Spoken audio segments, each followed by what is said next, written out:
with their image. If you can let me know when we've started. Looks like we've started. Okay, great. Thank you. Thank you, Madam Toastmaster. I'm so happy to be here with people I consider my family. I'm going to share with you a story about my other family. This speech is called I Was a Mouse. Do you believe in rebirth? Would you believe it if I told you that in a previous life, I was a mouse? I'd like to tell you my story of rebirth. I should clarify, I did not die between my two lives, but there was significant change between the two versions of me. Enough change that you would say I am not the same person. First, I will share with you about my first life. In my first life, spanning the years from birth until I was 18, I was a mouse. Mice are born in litters.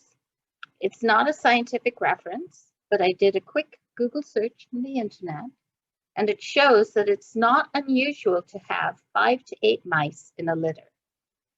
And there are sometimes as many as 12. I was the middle child of 8. They called me number 5. It wasn't all at the same time. My mom didn't have 8 kids all at once. But imagine, if you would, how much attention each mouse in the litter would get from Mama and Papa Mouse. I was not just any kind of mouse.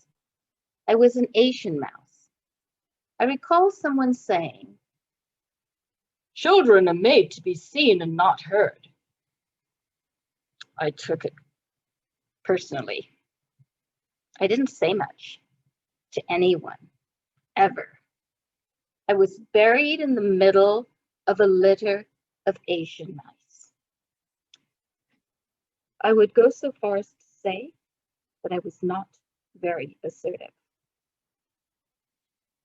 My transition. I believe I began to transition from being a mouse when I came here to the United States to live. Americans talk quite a bit more than I was used to speaking, which was not at all. I didn't know what to say to anyone. I developed a few things to talk about when I was in the elevator at my new job, things like the weather, the bus ride to downtown LA. I bought a book on making conversation starters. I bought a book on winning friends and influencing people by Dale Carnegie. Perhaps you've heard of him. Perhaps you've even bought his book. I took a public speaking class in college, one of my first classes that I took.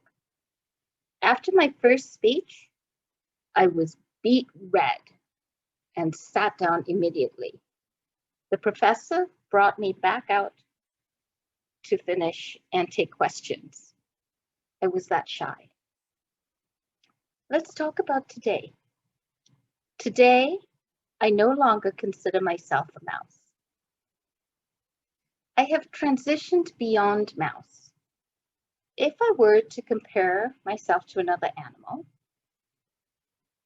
it's called zoomorphism, I would compare myself to my dog Chowder. He is now deceased, but he was a 100-pound plus German Shepherd.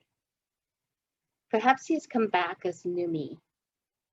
Chowder barked a lot. I hate to say it.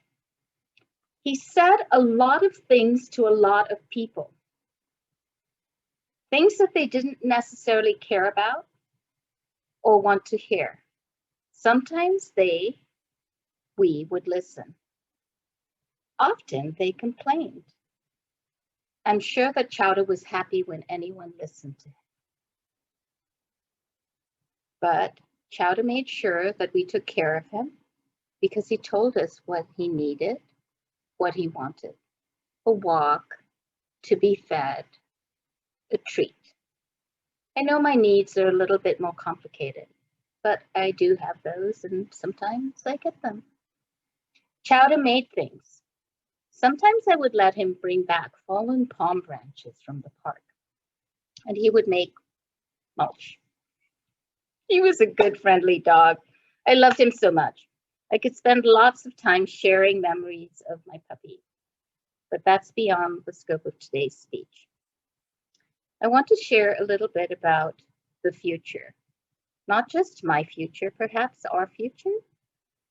I often share my mouse identity with others. I say, I was a mouse, just like that. And I recall how hard it was to learn to communicate, a skill that some might consider natural. Perhaps it was my nature, or perhaps it was nurture that made me a mouse. Perhaps it was a little bit of both. I believe probably the latter.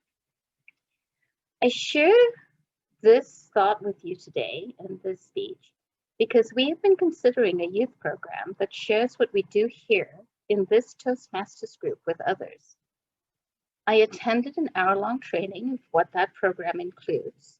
We did 2 exercises, story starting, story making, and table topics.